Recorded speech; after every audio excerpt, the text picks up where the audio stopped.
The rich and the poor are subject to various laws, which divide the system. We've witnessed this a lot. This is an instance where a lot of you have probably heard of the name and even drunk it. The Red Bull. Yes, an energy drink. This tale belongs to Red Bull owner Luxury Life. Having the corporate data of Red Bull, this family has millions of crore rupees if we find out the entire amount of the corporation. The wealthiest individuals in Thailand are the Red Bull owners. Additionally, the Chaleo Yoovidhya was the owner. The Chaleo Yoovidhya's family produces Red Bull beverages in 1987. He has 11 kids. The kids looked after the company thereafter, and after that, they developed this business. The proprietor of Red Bull is reportedly the second richest man in Thailand. And so the story starts. In the early hours of September 3, 2012, numerous items were discovered in Bangkok, the capital city of Thailand.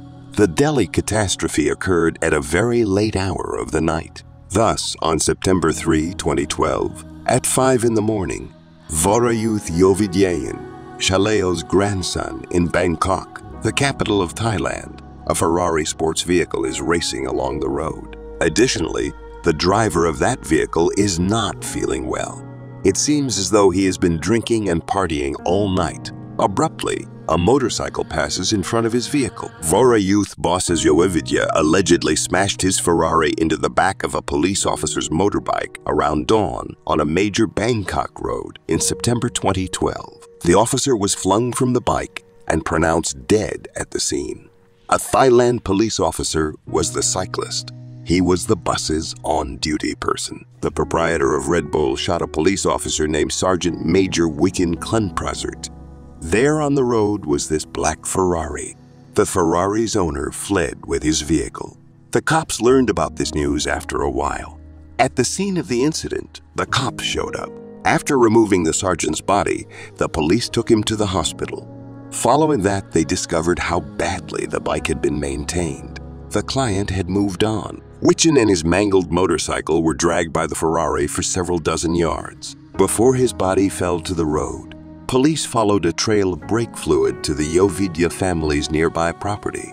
The car, which they found there, had a shattered windshield, and its bumper was dangling. At first, a chauffeur was blamed for the accident, but Vorayuth later admitted to being the driver. He turned himself in and was released on the equivalent of about $16,000 bail the same day. There was a gasoline mark on the same BMW case that occurred in Delhi. Therefore, the police stopped at an opulent Bangkok home while pursuing that mark, because that mark was finished when it left the dwelling. He was discovered by the cops when they arrived outside the residence. The second most renowned person in Thailand owned this house. Yoovidhya's entire family came to see me.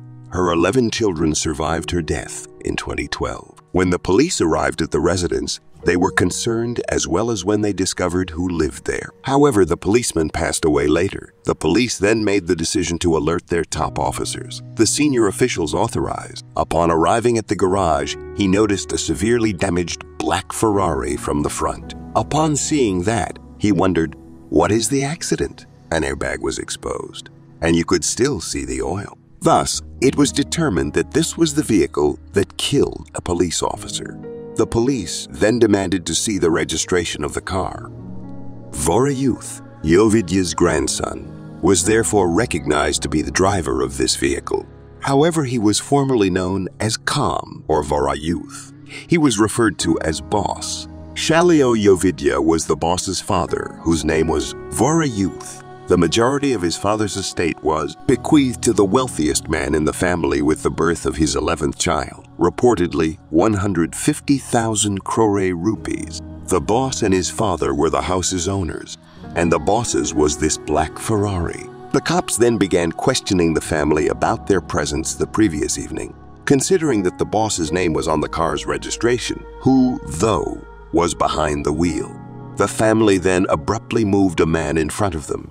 In the BMW situation, the same thing occurred. An unidentified man, an average individual. He arrived and admitted to driving yesterday night to the cops. A while later, the police squad shows up once more. The boss is then brought to the police station by them. The supervisor remained enthusiastic. A 5 o'clock accident occurred, and between 6 and 7 in the morning, the cops had arrived at the residence. He wasn't feeling it. Perhaps the mood affected the boss. After the visit to the police station, the boss eventually concedes that he was the driver of the Ferrari the previous evening, and he was the victim of this mishap. The case is turned over after the police provide a statement. However, the second richest man in Thailand gets freed on bond following the filing of the statement. Additionally, the second individual who approached him and declared that he was the boss's family is the only ones who can commit this crime. The police inquiry has now started. As the investigation gets underway, alcohol is discovered. It is instructed for the forensic team to look into the vehicle and its speed. Here's the report from the forensic team. That evening, the boss was traveling at a pace of 177 kilometers per hour. 177 mph is the speed. In Thailand, however, particularly in Bangkok, a vehicle's top speed is 80 mph. In Thailand, it is illegal to drive a car faster than 80 km per hour. Here, he was traveling at a speed of 177 km, which is more than twice the speed, and he had maintained the same speed when driving the policeman. Although the case was filed, the bail was approved. The matter is then brought before the judge. The boss is not in the courtroom, but the boss is given a chance by the court. He claims to be sick, to be on a business trip, to be on a tour, and to be making other excuses at other times. He keeps coming up with reasons, but he never shows up in court. Conversely, the court also grants him complete patience. People start to wonder, is there a different law for the rich and another for the poor? After this, a police officer's vehicle was driven by a suspect at 170 km, according to A. However, each time he would appear in court and declare his absence, the attorneys offered varying justifications. The court would accept the new justifications they would provide. In the interim, the lawsuit remained open. Then the narrative took a fresh turn. The BMW truck in the Delhi instance was already manufactured. Suddenly, a forensic report surfaced, stating that the car was being driven at 177 km when the accident occurred. The dead policeman's brother, Wichian Klanprasert, didn't so much hear the news as feel it. His beloved younger sibling Wichian was dead, said the caller. His crushed body was in the street. Over the next few hours, police traced their way to the Red Bull compound. Initially, investigators said a chauffeur had been behind the wheel of the car, windshield now shattered, bumper dangling. But after senior officers arrived, Vorayuth turned himself in, his cap pulled low, his father holding his arm. Later that day, the Yoovidhyas put up $15,000 bail at the police station and went home. Over days and months, the case unfolded. The Yoovidhya family attorney said Vorayuth left the scene not to flee, but because he was going home to tell his father. As for blood tests showing Vorayuth was well over the legal alcohol limit, his attorney said his client was rattled by the crash and so drank to relieve his tenseness. Facing a flurry of public skepticism about whether affluence and influence would let Vorayuth off the hook, Bangkok's police commissioner Wichian Klanprasert promised integrity. "We will not let this police officer die without justice. Believe me," Klanprasert said. "The truth will prevail in this case. I can guarantee it." But when he retired in 2014, the case was still unresolved. "I am disappointed," he says now.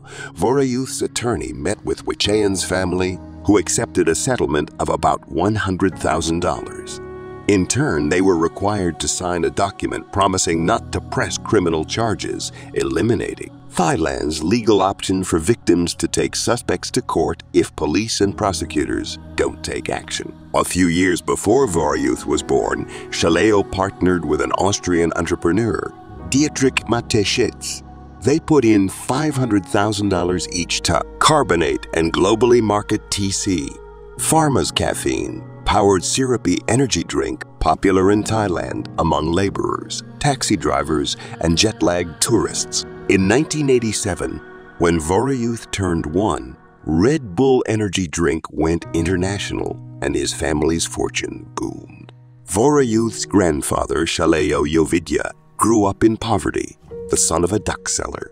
He was known as a modest, humble man who insisted on privacy. He founded TC Pharma in 1956 to import European medicines, but over the decades developed more products, especially drinks sold by the bottle or can. Last year, the son of a wealthy Thai businessman slammed his Mercedes-Benz at high speed into a smaller car, killing 2 graduate students. His case is still pending in court. In 2010, a 16-year-old unlicensed daughter of a former military officer crashed her sedan into a van, killing 9 people. The teen, from an affluent family, was given a 2-year suspended sentence and didn't complete community service until last year.